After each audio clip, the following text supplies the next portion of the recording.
الرحمن الرحیم ومصدقا لما بین یدی من التوراة ولأحل لکم بعد الذی حرم علیکم وجئتکم بآیات من ربکم فاتقوا اللہ واطیعون۔ حضرت سیدنا عیسیٰ علیہ السلام کیونکہ بنی اسرائیل میں آئے تھے، یہودیوں میں آپ تشریف لائے تھے، تو آپ نے یہودیوں کو فرمایا، بنی اسرائیل کو فرمایا کہ بات یہ ہے کہ میں تمہارے پاس اللہ کا نبی بن کے آیا ہوں، اور میرے پاس یہ معجزات بھی ہیں، یہ 4 معجزات کی جو تشریح کل ہوئی تھی کہ آپ نے فرمایا تھا میں مردوں کو زندہ بھی کرتا ہوں، کل کی خبر بھی دیتا ہوں، جو کھا کے آئے ہو وہ بھی بتاتا ہوں، اس کے بعد پرندے کی صورت بنا کے اس کے اندر پھونک مارتا ہوں وہ زندہ ہو جاتا ہے، بیمار ہوتا ہے تو اس کو شفا بھی دے دیتا ہوں۔ یہ ساری باتیں عیسیٰ علیہ السلام نے فرمائی۔ آگے فرمایا وَمُصَدِّقًا لِمَا بَيْنَ يَدَيَّ مِنَ التَّوْرَاةِ، فرمایا مجھ سے پہلے جو کتاب تورات شریف نازل ہوئی ہے میں اس کی تصدیق کرنے والا بن کے آیا ہوں۔ ٹھیک ہے نا جی؟ ہاں، میں کیوں آیا ہوں، میرے آنے کا مقصد کیا ہے کہ جو تورات پاک پہلے آ چکی ہے فرمایا کہ اس کی تصدیق کرنے کے لیے میں یہاں پہ بن کے آیا ہوں، نبی بن کے آیا ہوں، تاکہ کسی قسم کو کوئی یہ شک نہ رہے کہ کوئی تورات کے معاملے میں شک نہ کر سکے۔ میں اس کی بھی تصدیق کرنے والا ہوں کہ واقعی تورات جو ہے وہ اللہ کی کتاب ہے۔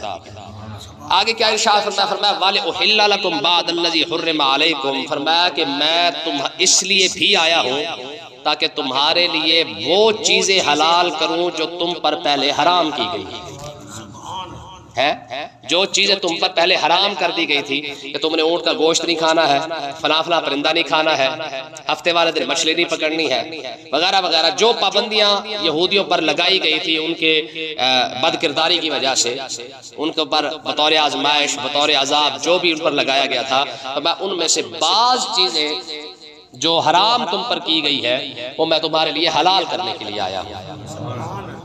اونٹ کا گوشت حرام تھا، پرندے حرام تھے، عیسیٰ علیہ السلام نے فرمایا آج کے بعد تمہارے لیے حلال ہے۔ تو اس سے ایک مسئلہ یہ بھی ثابت ہوا کہ کسی بھی چیز کو حلال اور حرام کرنے کا اختیار یا تو اللہ کے پاس ہے یا اللہ کے رسول کے پاس ہے۔ دنیا کے اندر یہ طاقت، یہ اتھارٹی جو ہے یہ صرف 2 ہستیوں کے پاس ہے، یا صرف اور صرف رب کے پاس ہے یا رب کے نبی کے پاس ہے۔ ہاں، رب چاہے جس چیز کو حلال کر دے وہ حلال ہے، جس چیز کو حرام کر دے وہ حرام ہے۔ اب دیکھیں نا، بکری اور کتے میں فرق کیا ہے؟ وہ بھی جانور ہے، وہ بھی جانور ہے تو جانور، اور قد میں بھی برابر ہے، قد کاٹ میں برابر ہے، شکل و صورت کے اندر بھی کوئی خاص فرق نظر نہیں آتا ہے۔ ٹھیک ہے جی؟ اگر دیکھا جائے تو قد کاٹ کے لحاظ سے، گوشت پوشت کے لحاظ سے خون تو ایک جیسا ہی ہے، لیکن وجہ کیا ہے کہ ایک چیز حلال ہو رہی ہے، ایک چیز حرام ہو رہی ہے۔ یعنی بکری ہے اس کو حلال کیا جا رہا ہے، کتے کو حرام کیا جا رہا ہے۔ اسی طریقے سے آپ دوسری چیزوں کو دیکھتے جائیں، گائے ہے وہ حلال ہے، بھینس ہے وہ حلال ہے، شیر حرام ہے، چیتا حرام ہے۔ ٹھیک ہے جی؟ اسی طریقے سے کتنی چیزیں ہیں۔ تو مطلب کیا ہے، جس چیز کو اللہ اور اللہ کا رسول حلال قرار دے دے وہ حلال ہو جائے گی، جس کو حرام قرار دے دے وہ حرام ہو جائے گی۔ قرآن مجید کے اندر آیت ہے وَلَا يُحَرِّمُونَ مَا حَرَّمَ اللَّهُ وَرَسُولُهُ، فرمایا کہ صرف اور صرف وہی چیزیں حرام ہے جس کو اللہ اور اللہ کا رسول حرام قرار دے رہا ہے۔ ٹھیک ہے؟ اور قرآن کی ایک اور آیت ہے، فرمایا يُحِلُّ لَهُمُ الطَّيِّبَاتِ وَيُحَرِّمُ عَلَيْهِمُ الْخَبَائِثَ، فرمایا میرے نبی کو تو ہم نے بھیجا اسی لیے ہے کہ میرا نبی صاف ستھری چیزیں تمہارے لیے حلال کر دے، باقی ساری چیزیں تمہارے لیے حرام کر دے۔ ٹھیک ہے نا؟ آقا علیہ السلام کی حدیث پاک، حضور علیہ السلام نے ارشاد فرمایا انی حرمت المدینہ کما حرم ابراہیم مکہ، یہ بخاری پاک کی بات ہے۔ حضور نے فرمایا میں تمہارے لیے مدینے کو ایسے حرم بنا رہا ہوں جیسے میرے باپ ابراہیم علیہ السلام نے مکے کو حرم بنایا ہے۔ اب دیکھیں، سونا حلال تھا، آقا علیہ السلام نے مردوں کے لیے حرام قرار دے دیا۔ جب مردوں کے لیے حرام قرار دیا تو ایک صحابی رسول بیٹھے ہوئے ہیں، بعد میں مسجد کے اندر بیٹھے ہوئے تھے، اور ان کے دل میں خواہش پیدا ہوئی کہ حضور علیہ السلام کے پاس سونے کی انگوٹھی پڑی تھی، ان کے دل میں خواہش ہوئی کاش کہ حضور یہ مجھے عطا فرما دیں۔ آقا علیہ السلام نے بلا کے فرمایا یہ اٹھا لے، جا کے پہن لے، تیرے لیے حلال ہے۔ اچھا، وہ جب پہن کے آئے نا بازار کے اندر تو جناب عمر نے دیکھ لیا، کہا تجھے نہیں پتا کہ رسول اللہ نے سونا حرام قرار دیا مردوں پر؟ میں جی رسول اللہ نے ہی حرام قرار دیا اور میرے لیے رسول اللہ نے ہی حلال فرمایا۔ جس ہستی نے میرے حرام کیا اسی ہستی نے میرے لیے حلال بھی کر دیا ہے۔ حضرت سراقہ بن مالک جو ہجرت کی رات پیچھے آئے تھے، فاروق اعظم نے ان کو سونے کے جو کنگن پہنائے تھے وہ حضور کے حکم پر ہی پہنائے گئے. سمجھ آئی کہ نہیں آئی ہے؟ تو اس طریقے سے کتنی ایسی چیزیں ہیں جس کو چاہے نبی حلال قرار دے دے، جس کو چاہے نبی حرام قرار دے دے. ٹھیک ہے نا؟ تو یہ نبی کا اختیار ہے. اب جنت ہے، آپ دیکھ لیں، جنت مالک تو رب ہے، خالق بھی رب ہے، لیکن اس خالق نے اپنے محبوب کو اختیار کتنا بڑا عطا فرمایا ہے، جس کو چاہے پیسے سے عطا فرما دے، جسے چاہے ویسے عطا فرما دے. عثمان غنی نے پیسے سے جنت نہیں خریدی. ٹھیک ہے نا جی. ایک شخص یاد دیکھیں، حضرت عکاشہ یہ صحابی رسول ہے. ٹھیک ہے نا جی. جنگ کے میدان کے اندر آقا علیہ السلام نے ان کو چھڑی پکڑا دی تھی. فرمایا اسی کے ساتھ جنگ کر، یہ تیرے لیے دربار بن جائے. یہ حضور کا اختیار ہے. ٹھیک ہے نا جی. اور ایک اور صحابی ہے، وہ اپنی آنکھ اٹھا کے لیا، تیر لگا، آنکھ ہی باہر نکل آئی. عرض کی یا رسول اللہ، اس آنکھ، یہ آنکھ نکل آئی ہے. حضور نے فرمایا صبر کر، اللہ تعالیٰ جنت عطا فرمائے. ٹھیک ہے جی. عرض کی حضور صبر کر رہے ہیں، اللہ تعالیٰ جنت عطا فرما ہی دے گا. جنت کے لیے آپ دعا فرما دیں اور آنکھ بھی ساتھ ٹھیک فرما. تو حضور کے یہ کتنے سارے اختیارات ہیں. ٹھیک ہے جی. آقا علیہ السلام نے ارشاد فرمایا کہ سال کا بکری کا بچہ ہو تو پھر جا کے اس کی قربانی جائز ہے. بکری کے قربانی کے لیے کتنا عمر چاہیے؟ سال. ایک صحابی رسول کھڑے ہو کہتے یا رسول اللہ میرے پاس 6 ماہ ہے. حضور نے فرمایا تیرے لیے حلال ہے، جا کے کر لے. حرام چیز کو حلال اور حلال چیز کو حرام. ٹھیک ہے نا. حضرت سالم ایک صحابی رسول ہے. ٹھیک ہے. ان کی عمر 18 سال ہو گئی تھی اور ان کو پالا گیا تھا، یعنی کسی گھر میں یہ پلے تھے. تو جس صحابیہ کے گھر کے اندر یہ پلے نا، تو ان صحابیہ نے آ کے کہا کہ یا رسول اللہ سالم کو پالا تو میں نے ہے، لیکن اب 18 سال کا ہو چکا ہے، جوان ہو چکا ہے، تو گھر کے اندر آنا جانا تو ویسے لگا رہتا ہے کیونکہ میرے گھر میں تو پلا ہے، کیا کریں؟ آقا علیہ السلام نے ارشاد فرمایا اسے اپنا دودھ پلا دو، یہ تمہارے لیے حلال ہے، یعنی یہ تمہارا بیٹا ہی بن جائے گا. حالانکہ رضاعت کی جو مدت ہے وہ 2 سال ہے. بات سمجھے؟ یہ نبی کا اختیار ہے. ایک شخص کھڑا ہو کے کہتا ہے یا رسول اللہ میں کلمہ پڑھنے کے لیے تیار ہوں، پر میں 5 نمازیں نہیں پڑھ سکتا، میں صرف 2 ہی پڑھوں گا. حضور نے فرمایا تو 2 پڑھ، تیرے لیے حلال ہے. کتنی باتیں، لسٹ ہے پوری، اب گنتے جائیں حیران ہو جائیں. سمجھ آئی نا؟ تو اس لیے یہ نبی کا اختیار ہوتا ہے، کسی چیز کو حلال قرار دینا یا کسی چیز کو حرام قرار دینا. وجہ کیا ہے؟ قد جاءکم برہان من ربکم. نبی رب کی دلیل ہوتا ہے. کیا ہوتا ہے؟ دلیل. خدا کا جو وجود ہم مانتے ہیں وہ نبی کے سر پر ہی ہوتا ہے سارا کچھ. کیوں اگر نبی کی ذات ہی مشکوک پڑ جائے تو خدا کی ذات خود بخود مشکوک ہو جائے گی. بات سمجھے کہ نہیں؟ آقا علیہ السلام سے جب پوچھا گیا نا، حضور نے فرمایا کہ بھئی خدا ایک ہے. تو لوگوں نے کہا کہ جناب دلیل. فقط لبثت فیکم عمرا من قبلہ، تمہارے سامنے میں کھڑا ہوں، میں خدا کی دلیل. حالانکہ حضور نے یہ بھی فرما سکتے تھے آسمان دیکھ لو، زمین دیکھو، یہ کائنات کو دیکھو، سارا کچھ دیکھو، خدا ایک ہے، اس نے بنایا ہے. فرمایا نہیں، فقط لبثت فیکم عمرا من قبلہ، تمہارے سامنے میں نے 40 سال نہیں گزارے. اس ایسے گندے معاشرے کے اندر جہاں پہ سود حلال ہے، جہاں پہ شراب حلال ہے، جہاں پہ ننگے ہو کے طواف کرنا حلال ہے، جہاں پہ تم نے رب کے گھر کے اندر کتنے تم نے بت کھڑے کیے ہوئے ہیں، جہاں ساری گندگی جس معاشرے کے اندر پائی جائے اور اس معاشرے کے اندر ایک شخصیت پر ایک چھوٹا سا ہلکا سا دھبے کا تصور بھی پیدا نہ ہو، اور میں کوئی ذات تو ہے نا جس نے ایک بندے کو اس طرح محفوظ رکھا ہوا ہے. میں فقط لبثت فیکم عمرا من قبلہ، فرمایا میری 40 سال کی زندگی یہ گارنٹی دے رہی ہے کہ خدا ہے. سمجھ آئی کہ نہیں آئی؟ تو اللہ کا نبی جو ہے یہ کیا ہوتا ہے؟ اس کے پاس یہ اختیار ہوتا ہے، جس کو چاہے میرا نبی حلال قرار دے دے، جس کو چاہے حرام قرار دے دے. وَلِأُحِلَّ لَكُمْ بَعْضَ الَّذِي حُرِّمَ عَلَيْكُمْ. حضرت عیسیٰ علیہ السلام نے ارشاد فرمایا میں تمہارے لیے کچھ چیزوں کو جو حرام تھی تم پر وہ حلال کرنے آیا. ٹھیک ہے جی. وَجِئْتُكُمْ بِآيَاتٍ مِّن رَبِّكُمْ، میں تمہارے پاس تمہارے رب کی طرف سے نشانیاں لے کے آیا. کتنی نشانیاں ہیں؟ یہ 4 نشانیاں. پرندوں کو زندہ کر دینا، مردوں کو زندہ کر دینا، یہ نشانیاں ہی تو ہیں رب کی طرف سے. فَاتَّقُوا اللَّهَ وَأَطِیعُونِ، میں یہودیوں، اے بنی اسرائیل، اللہ سے ڈرو اور میری فرما برداری کرو. اللہ سے ڈرو اور میری فرما برداری کرو. اتنا سب کچھ میں نے تمہارے سامنے دکھا دیا ہے. آپ خود اندازہ کریں 40,000 نبی یہودیوں کے پاس آیا پر بندے کے پتر نہیں بنے. حتیٰ کہ پھر ایک اور کتاب ان کو دی گئی ہے. پھر عیسیٰ علیہ السلام بھی تشریف لائے، نئی کتاب، نئی احکامات لے کے آئے. اس کے باوجود بھی ایک قوم سیدھی نہیں ہوئی. پھر عیسیٰ علیہ السلام نے کیا فرمایا؟ آپ ذرا یہ دلیل دیکھیں، جن لوگوں نے عیسیٰ علیہ السلام کو خدا بنایا تھا، خدا مانا تھا، اب خود عیسیٰ علیہ السلام کیا فرما رہے ہیں؟ ان اللہ ربی و ربکم، خبردار مردے زندہ کرتے ہوئے دیکھ کر پاگل نہ ہو جانا، یہ نہ سمجھنا کہ میں خدا ہوں۔ ان اللہ ربی، بے شک میرا رب جو ہے وہ اللہ ہی ہے۔ یہ میرے رب نے مجھے طاقت اور پاور دیا کہ میں مردہ زندہ کر دیتا ہوں، یہ میرے رب نے طاقت دی ہے کہ میں چاہوں تو پرندہ بنا کے اس کو پھونک مارتا ہوں، پرندہ جو ہے اڑنا شروع ہو جاتا ہے۔ یہ سارے کی ساری طاقت اور اختیار میرے رب نے مجھے دیا ہے۔ میرے طاقت کو دیکھ کر گمراہ نہ ہو جانا۔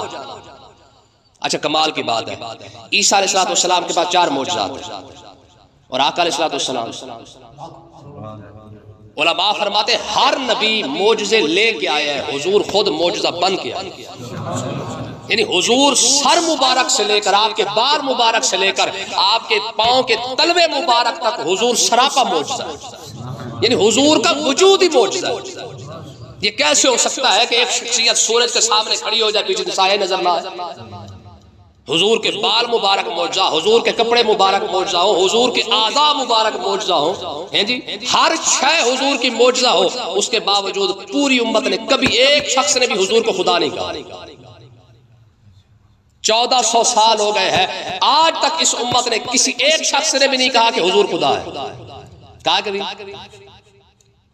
عیسیٰ علیہ السلام کی امت صرف 200 سال چلی ہے، بعد میں گمراہ ہو گئی، سمجھے کہ نہیں؟ یہ امت مصطفیٰ کا اعزاز ہے، یہ اس امت کی خصوصیت ہے۔ 1400 سال ہو گئے اور قیامت بھی آ جائے نا، کوئی ایک مسلمان ایسا نہیں ہوگا جو اتنے سارے معجزات سنے گا بھی صحیح، پڑھے گا بھی صحیح، لوگوں کے بیان بھی کرے گا، سب کچھ ہونے کے باوجود کوئی ایک شخص بھی کھڑا ہو کے نہیں کہے گا کہ حضور خدا ہے۔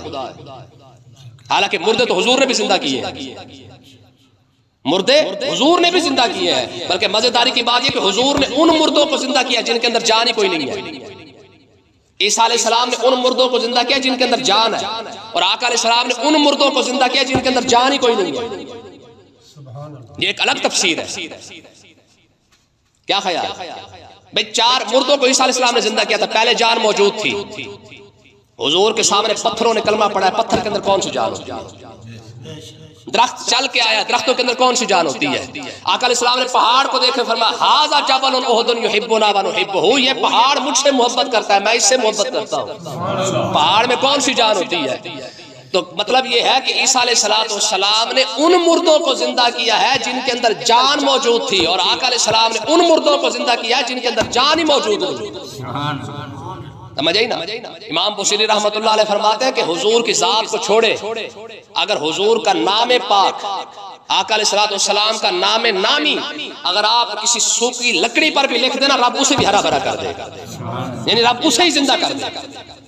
سمجھ آئی کہ نہیں آئی ہے؟ تو اللہ تبارک و تعالیٰ نے ارشاد فرمایا کہ عیسیٰ علیہ السلام نے ارشاد فرمایا میرے سارے معجزات دیکھ کر گمراہ نہ ہو جانا، ان اللہ ربی، میرا رب اللہ ہے، وَرَبُّكُمْ، تمہارا رب بھی اللہ ہے۔ فرمایا یہ عیسیٰ علیہ السلام کا خطبہ ہے، یہ کیا ہے؟ یہ خطبہ ہے ان کا۔ فرمایا میرا رب بھی اللہ ہے، تمہارا رب بھی اللہ ہے، فَعْبُدُوهُ، اس کی عبادت کا۔ ہاں، میری عبادت کرنے کی ضرورت نہیں ہے، مجھے نہ خدا مان لینا، میں تمہیں بتا کے جا رہا ہوں جیسے رب کی میں عبادت کرتا ہوں تم بھی اسی کی عبادت کرو۔ ھذا صراط مستقیم، یہی سیدھا راستہ ہے۔ سیدھا راستہ کیا ہے؟ یہی سیدھا راستہ ہے، مجھے خدا نہیں بنانا ہے، اسے خدا ماننا ہے۔ آگے دیکھیں جی، فلما احس عیسیٰ منہم الکفر، جب عیسیٰ علیہ السلام نے دیکھا یہودیوں کے اندر کفر کو محسوس کیا، پایا اور محسوس کر لیا کہ یہ سیدھے ہونے والے نہیں ہیں، یہودی اور سیدھا ہو جائے ہیں، یہودی تو سیدھا نہیں ہو سکتا نا، اس کی طبیعت کے اندر ہی گند ہے نا، اس کی طبیعت کے اندر گند ہے، یہ کبھی سیدھا نہیں ہوگا، دنیا کی لعنتی ترین قوم، ٹھیک ہے نا؟ قرآن مجید کا فیصلہ ضربت علیہم الذلۃ والمسکنہ، ہم نے لعنت ان پر مسلط کر دی۔ تو عیسیٰ علیہ السلام نے جب کفر کو محسوس کیا، دیکھا کہ یہ کفر سے واپس آنے والے نہیں ہیں، تو عیسیٰ علیہ السلام نے کھڑے ہو کے خطبہ ارشاد فرمایا قال من انصاری اللہ، میں ہے کوئی جو اللہ کے دین کی مدد کرنے کے لیے میرا ساتھ دے؟ کوئی ہے کوئی ایسا بندہ جو میرا ساتھ دے، رب کا دین ہم کھڑا کر سکے؟ تو حدیث پاک کے اندر آتا ہے، روایات مختلف ہے، ایک روایت کے اندر آتا ہے کہ 12 بندے کھڑے ہوئے، اور ایک روایت کے اندر آتا ہے کہ 21 بندے کھڑے ہوئے۔ کتنے؟ 21، 12 یا 21 بندے، ٹھیک ہے نا جی؟ باقی سب نے کہا جی ہمارے پاس ٹائم کوئی نہیں ہے، ٹھیک ہے نا. تو 12 اور 21 بندے. اور ایک خطبے کے اندر تو آتا ہے کہ عیسیٰ علیہ السلام نے ارشاد فرمایا کہ میں دنیا کے اندر لڑانے کے لیے آیا ہوں, ہے کوئی میرا ساتھ دینے والا؟ اب اس بات کو کون سمجھے؟ یہ خطبہ ہے عیسیٰ علیہ السلام کا, فرمایا میں لڑانے کے لیے آیا ہوں, کون میرا ساتھ دے گا؟ 12 بندے کھڑے ہو گئے, انہوں نے کہا جناب حضور ہم آپ کا ساتھ دیں گے. ایک بندہ بھی عقل مند نہیں تھا, کالج کا پڑھا ہوا نہیں تھا نا, سارے سادے لوگ تھے, کالج یونیورسٹی کا پڑھا ہوتا تو کہتا ہے جی یہ کون سی بات ہو گئی جی, آپ لڑانے کی باتیں کر رہے ہیں. انہوں نے کہا جناب آپ لڑانے آئے ہیں, ہم آپ کے ساتھ مل کے لڑنے کے لیے تیار ہیں. آپ نے فرمایا ٹھیک ہے, پھر گلی گلی کے اندر پھر جاؤ, ہر گلی کے اندر کوچے کے اندر کھڑے ہو کے ایک ہی صدا لگاؤ, لا الہ الا اللہ عیسیٰ روح اللہ. بس تمہارا کام یہی ہے, ہر گلی کے اندر جاؤ اور ایک ہی صدا لگاتے جاؤ, لا الہ الا اللہ عیسیٰ روح اللہ. جہاں جہاں سے وہ گزرتے گئے, ہر گھر کے اندر جس کے کان میں آواز جاتی, ہر گھر کے اندر کوئی نہ کوئی کلمہ پڑھتا گیا. اب ظاہر ہے ایک گھر کے اندر 5 بندے رہتے اور ان میں سے ایک کلمہ پڑھنے, لڑائی تو شروع ہو گئی. ہماری کہتے ہیں نہیں ہم کسی سے لڑتے نہیں, ہم تو شریف لوگ ہیں. ٹھیک ہے نا جی, ہم شریف ضرور ہے پر دین کے معاملے میں ہم اتنے شریف نہیں ہیں. ہاں دین کے معاملے میں شرافت نہیں چلتی ہے, یہ لوگوں کے اندر غلط تصور بیٹھا ہوا ہے. تو آپ نے کیا کیا, فرمایا جاؤ پھیلتے جاؤ, پھر ان کی برکت دیکھے, جہاں جہاں سے گزرے جس کے کانوں میں آواز جاتی گئی وہ کلمہ پڑھتا گیا.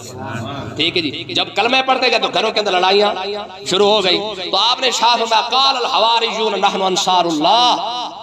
وہ چند مخلص لوگ کھڑے ہو گئے, انہوں نے کہا جناب ہم اللہ کی مدد کرنے کے لیے تیار ہیں, اللہ کے دین کی مدد کرنے کے لیے ہم آپ کا ساتھ دینے کے لیے تیار ہیں. آمنا باللہ, ہم اللہ پر بھی ایمان لاتے ہیں. واشہد, آپ گواہ ہو جائیں بأننا مسلمون, ہم مسلمان ہیں. ہم کون ہیں؟ اس کا مطلب یہ ہے کہ جتنے بھی نبی آئے ہیں ان کا مذہب کیا ہے؟ اسلام. اسلام کیا ہے؟ انہوں نے یہ نہیں کہا کہ ہم عیسائی ہیں, انہوں نے کہا جناب واشہد بأننا مسلمون, آپ گواہ ہو جائے کہ ہم کون ہیں؟ مسلمان ہیں. ربنا آمنا, پھر انہوں نے دعا مانگی کہ اے ہمارے رب, آمنا ہم ایمان لائے, بما انزلتا, جو کچھ بھی تو نے نازل کیا ہے.